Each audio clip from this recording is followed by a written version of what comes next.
In the heart of Tennessee, where college dreams take root in quiet towns, a young woman's life was brutally extinguished. Heather Maples, just 22 years old, had come to Murfreesboro seeking a fresh start, a chance to pursue her passion for psychology and build a future far from the challenges of her past. But on a sweltering summer night in 2015, her modest apartment became a crime scene shrouded in mystery. No eyewitnesses stepped forward. No confessions broke the silence. Instead, justice hinged on a single bloody fingerprint, a careless mark that would unlock the truth and expose a killer's arrogance. Heather Nicole Maples was born on August 23, 1992, in Ocala, Florida, amid the chaos of Hurricane Andrew, a storm that seemed to foreshadow the resilience she would embody throughout her life. As an only child for her first decade, Heather was the unwavering light in her mother Jennifer Hunter's world. Jennifer, a dedicated parent, raised Heather with love and encouragement, fostering her natural outgoing spirit. When Jennifer remarried and Heather's half-brother Ryan entered the picture, the family dynamic shifted dramatically. Ryan faced severe developmental delays from birth. He couldn't walk, talk, or even eat independently, requiring constant care and therapy. Many children might have resented the attention diverted to a sibling, but Heather, at just 12 years old, stepped up as his guardian angel. She dedicated countless hours to Ryan's progress, patiently guiding his first tentative steps across the living room floor, teaching him simple words through flashcards and games, and assisting with feeding until he gained the strength to do it himself. Her mother marveled at Heather's compassion, seeing it as proof of an extraordinary heart. This nurturing role shaped Heather profoundly, instilling a deep empathy that influenced her career aspirations. Friends and family remembered her as bubbly and selfless, with a radiant smile that could disarm strangers and comfort those in need. In high school, Heather thrived socially, always the one organizing group outings or lending an ear to a troubled classmate. She wasn't just popular, she made people feel valued and understood. Dreaming of becoming a psychologist, Heather envisioned a life dedicated to healing others, perhaps drawing from her own experiences helping Ryan. But her path wasn't without personal hurdles. Her father, Darren, had been largely absent during much of her adolescence, creating emotional voids that tested her independence. Despite the pain, Heather remained resilient, focusing on self-reliance and forgiveness. In her early 20s, when Darren reconnected, offering support for her education and even promising to help with a car, Heather saw it as an opportunity to mend old wounds. It was a tentative step toward reconciliation, one that highlighted her forgiving nature. By her late teens, Heather's world expanded beyond Florida. A close friend named Chaz had relocated to Murfreesboro, Tennessee, to attend Middle Tennessee State University, MTSU, and Heather often spoke dreamily of joining him there. The town appealed to her, a blend of small-town charm and vibrant college energy, with rolling green hills and a sense of possibility. In January 2015, she made the bold move from Texas, where she'd been living with family, to Tennessee. Packing up her belongings and her beloved cat Oliver, Heather settled into the Cove at Center Point Apartments on Brown Drive, a modest complex that felt like the perfect launching pad for her new chapter. She quickly secured a job as a leasing agent at the complex, where her friendly demeanor shone. Handling tenant applications, conducting unit tours, and resolving resident issues came naturally to her. It was there she met coworker Kelsey Price, who became her closest confidant in this unfamiliar place. Kelsey recalled Heather's infectious enthusiasm, how she'd light up the office with stories of her family or plans for the weekend. Heather was diligent about her future, spending late evenings poring over MTSU admission requirements, researching psychology coursework, and applying for scholarships. She was determined to enroll soon, envisioning a career where she could counsel those facing their own storms.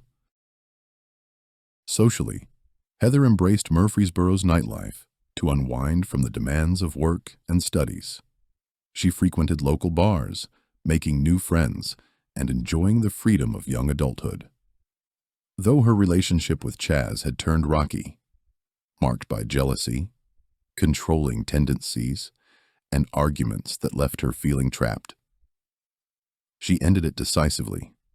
Friends noted her relief as she reclaimed her independence and focused on positive connections. By the summer of 2015, Heather was single, optimistic, and truly on the brink of her dreams. A young woman carving out her identity in a new town, surrounded by promise. On the evening of August 6th, 2015, Heather confided in Kelsey that she might be out late, enjoying the local scene. In a precautionary move that would later haunt her friend, Heather asked Kelsey to check in if she didn't hear from her by morning. It seemed like a casual request at the time, born from the bond they shared. Heather's night began around 10 p.m. at Gentleman Jim's on Greenland Drive, a cozy bar known for its laid-back atmosphere and live music. She mingled with acquaintances, her laughter cutting through the crowd. Later, she headed to the Handlebar on East Main Street, another popular spot among locals and students, where pool tables and cold drinks drew a lively crowd. She eventually circled back to Gentleman Jim's, where she encountered a man named Michael. He noticed Heather seemed uneasy about someone lingering at the bar, perhaps an overzealous admirer or a familiar face that raised her guard. Sensing her discomfort, Michael offered his company, and they decided to grab a late-night bite together before he drove her home. Around 2:15 a.m., Michael pulled up to the Cove Apartments. Heather stepped out, cheerful and grateful for the safe ride, waving goodbye as she approached her door. It was the last time anyone would see her alive. Her final known communication was a text message sent at 2:23 a.m., a brief note that vanished into the night without response. The next morning, August 7th, brought an unsettling silence. Heather, always punctual and reliable, failed to show up for her shift at the leasing office. Kelsey, her alarm bells ringing, decided to check on her friend. Driving to the apartment, she noted the unlocked door, an oddity, though Heather occasionally forgot in her haste. Kelsey stepped inside, calling out Heather's name. The living room was eerily quiet, untouched. In the bedroom, Heather lay face down on her mattress, partially undressed, as if interrupted in the midst of routine. At first glance, Kelsey hoped she was merely asleep after a long night. She reached out and touched Heather's foot. It was ice cold. Panic surged as reality hit. Kelsey screamed, fumbling for her phone to dial 911, her voice trembling as she reported the unthinkable. Police from the Murfreesboro Police Department arrived within minutes, securing the scene. What they encountered chilled even seasoned officers. Heather's body bore clear signs of violence. Blunt force trauma to the head from repeated blows. Red ligature marks encircling her neck from strangulation and defensive wounds on her hands. Scrapes and bruises from a desperate fight for life. One fingernail was torn, suggesting she had clawed at her attacker. There were no obvious signs of forced entry, implying the killer was someone she knew or had let in willingly. Her cell phone was wedged under her body, its screen dark. But amid the disarray, on the white bedsheet stained with blood, investigators spotted a pivotal clue. A single, pristine bloody fingerprint, as if pressed deliberately into the fabric. The autopsy, conducted by the medical examiner, painted a harrowing picture. Heather had been sexually assaulted, beaten savagely, and ultimately killed by a lethal combination of suffocation and head injuries. Time of death was estimated shortly after 2:15 a.m., leaving a narrow window for the crime. Detectives Tommy Massey and Larry Maples, ironically sharing the victim's last name but no relation, took charge of the case. With years of experience between them, they vowed to methodically follow the evidence, no matter where it led. The investigation kicked off with Heather's inner circle, methodically ruling out the obvious. Michael, the last person to see her alive, became the initial focus. He cooperated without hesitation, surrendering Heather's forgotten keys from his car and voluntarily providing a DNA sample. Lab tests quickly cleared him. No matches to the scene. Next, detectives turned to Chaz, her ex-boyfriend. Their relationship had been turbulent, fraught with jealousy, and reports of controlling behavior that had strained Heather to the breaking point. Chaz was interviewed extensively, but he presented a rock-solid alibi corroborated by witnesses, and his DNA profile didn't align with the evidence. He, too, was eliminated. Another lead emerged from Heather's phone records, a friend she had texted that fateful night. This individual submitted to questioning and DNA testing, but again, no match. As suspects from her personal life fell away, the trail grew cold. The killer wasn't someone obvious from her orbit. Frustrated but undeterred, the team pivoted to the forensic evidence they had collected. The bloody fingerprint, remarkably clear despite the chaos, was expedited to the Tennessee Bureau of Investigation's TBI crime lab in Nashville.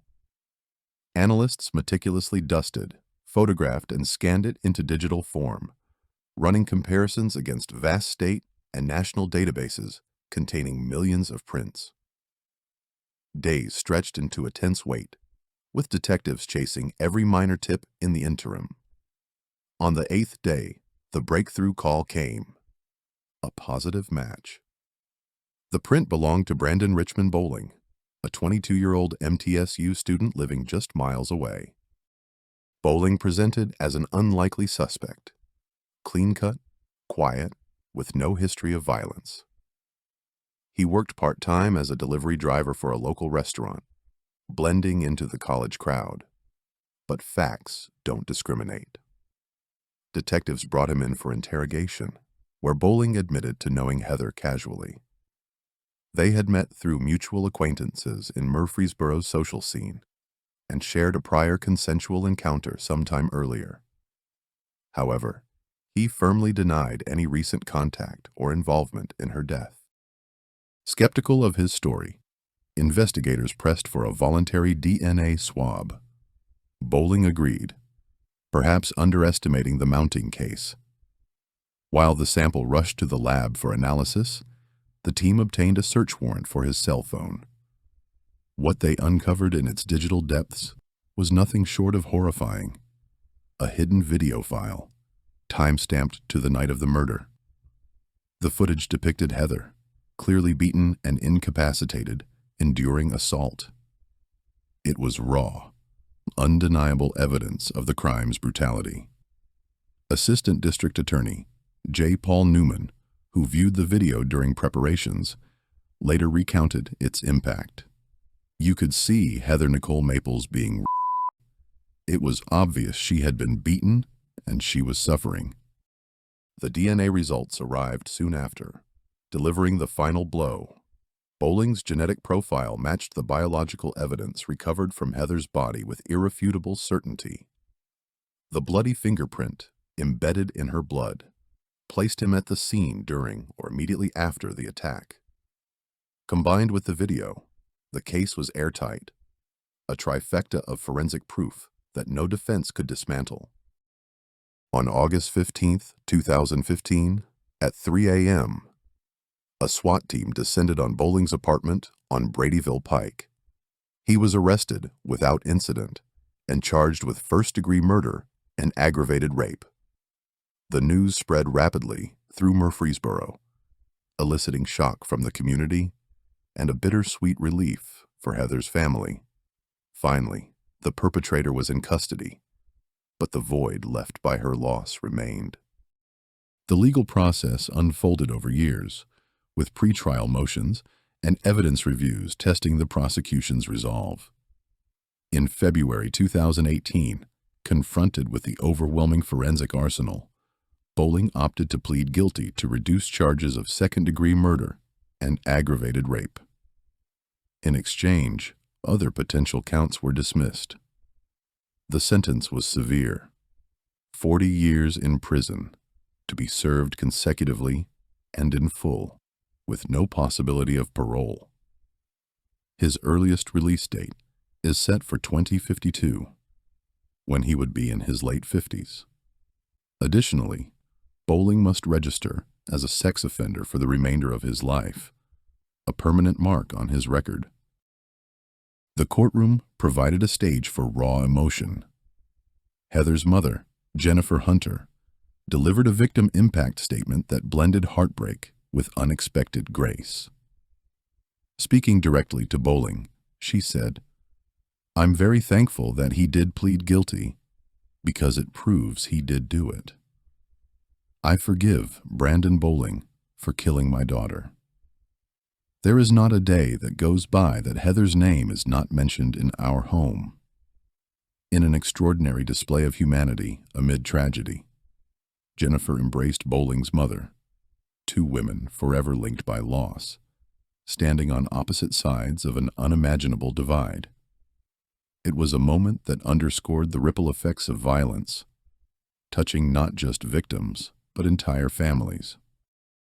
Bowling later mounted appeals, arguing procedural flaws such as the legality of the phone search warrant and claims of ineffective counsel.